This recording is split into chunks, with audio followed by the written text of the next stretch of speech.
But really, tell me about how you first came to this area, I guess, and how you got into comedy, and how did you ramp it up here? Well, I've been living here for a long time. Mm-hmm. Actually, today is 21 years since I've lived in Rock Hill. Awesome.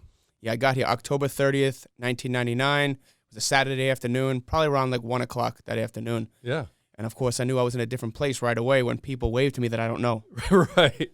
It's not like that up in New York. You typically don't wave to people you don't know. And where are you from? I grew up in Flushing, Queens, Okay. which is a section in the borough of Queens, which is one of the 5 boroughs that make up New York City. Okay. Flushing, if you've ever seen Men in Black, Mm-hmm. when the spaceship crashes in the globe, that's Flushing. Okay. Or the U.S. Open for tennis is Flushing. Yeah, that's a big change going from, like, New York to a place like Rock Hill in South Carolina. And even more so back then. I mean, Rock Hill's grown quite a bit, but in 1999, it was still little old Rock Hill. Oh, yeah. What were some of the big differences you saw right off the bat? Well, like I said, when people would wave to you that they don't know you, Mm-hmm. that's just a friendly thing. Typically up there, it's not, people don't usually just will wave to you. They don't I think know something's wrong.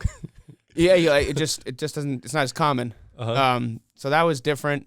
Well, one of the things I noticed is kids were trick-or-treating on the 30th, and I'm like, I don't understand. And like, well, tomorrow's Halloween. I'm like, and it's a Sunday. I'm like, well, I know, I still don't understand. Like, but that's church day. I'm like, okay, so they won't do Halloween if it's on a Sunday. Right. Because it's church day. They're like, yeah. I'm like, okay. And see, the thing is, I had religious background. I went to Catholic school, so Mm-hmm. we went trick-or-treating no matter what day it was. So I thought that was different. So you started doing comedy in Rock Hill, or did you start doing it somewhere else? I started in Charlotte. In Charlotte? Not too far away. How long have you been doing comedy? It was 10 years back in March. Okay. What was it like the first time you got up on that stage? I was nervous. Uh-huh. Probably blacked out a good bit. And yeah. How did you prepare? Or did you just kind of one day on an impulse kind of get up there and decide to do it? I was definitely prepared and kind of went off the cuff a little bit. Uh-huh. Just because, you might have ideas and whatnot, but a lot of times you change depending on what comes in front of you when you start going up there and telling the jokes. So it's good to have my opinion, it's good to have a general idea about what you want to do, but sometimes you got to, just like with boxing or any type of martial art, you got to learn to pivot. So was this like an open mic night? Yes. When did you transition from like an open mic night to actually convincing someone to let you come on and like be the entertainment for the evening, or doing it more officially? I don't know what the official term is, but My first, there were 2, came in within the first few months of doing comedy. One was a 3-minute set at a showcase, and then one was a little bit longer. One was down in Fort Mill, and then one was also in Charlotte. so 3 minutes. So I know comedians typically work in time frames. So Yes. like 3 minutes and like 15 minutes, or what else? What other kind of shows are typical? Well, I've seen anywhere from a 3-minute set to a 45-minute set. So what are you doing now? Like what your typical show is, how long? It depends. So my set or the show in general? Like one of your sets. One of my sets, it depends on where it is. Mhm. So like, let's just say if I've been going to the same place for like a year straight, they see me every month because I host it. So I'm not going to do as long of a set. So I might just do like 5 to 7 minutes. But if it's my first time there, I might do 10 to 12.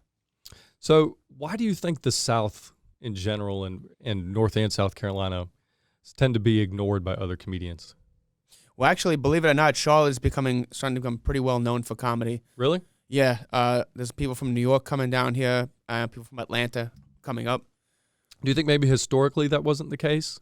Well, yeah, of course. Yeah. So what's kind of changing recently? Is it just the number of transplants in this area?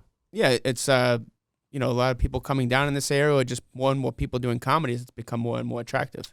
Have you? Do you think people are kind of starved for it down here because they haven't really had that kind of entertainment for a long time?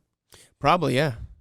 I heard an interesting theory the other day, though, about how the South is actually, like, it's going to flip, and the South might actually become, like, the comedy hotbed due to COVID, and how many clubs are shut down up north, and how many more clubs are open here, so a lot more comedians are coming this way. Have you noticed anything like that? Yeah, it's not even just North Carolina or Charlotte, more specific. It's right here in Rock Hill and Fort Mill. Yeah. Because people from New York, like coming down, even people from, I got a guy, was based out of the Charlotte area when he started doing comedy, and he's gone to LA a couple of different times, but now he's back, and he's like, I think I'm just going to stay here now. That's awesome. But then when it comes to this area, because of looser regulations, Mm-hmm. you know, I make a joke with this other comedian. I said, our shows are kind of like Taco Bell and Demolition Man. And if you haven't seen that, basically in Demolition Man, it's a movie about the future and like some crazy stuff happens. And Taco Bell is like the only restaurant to survive in the future.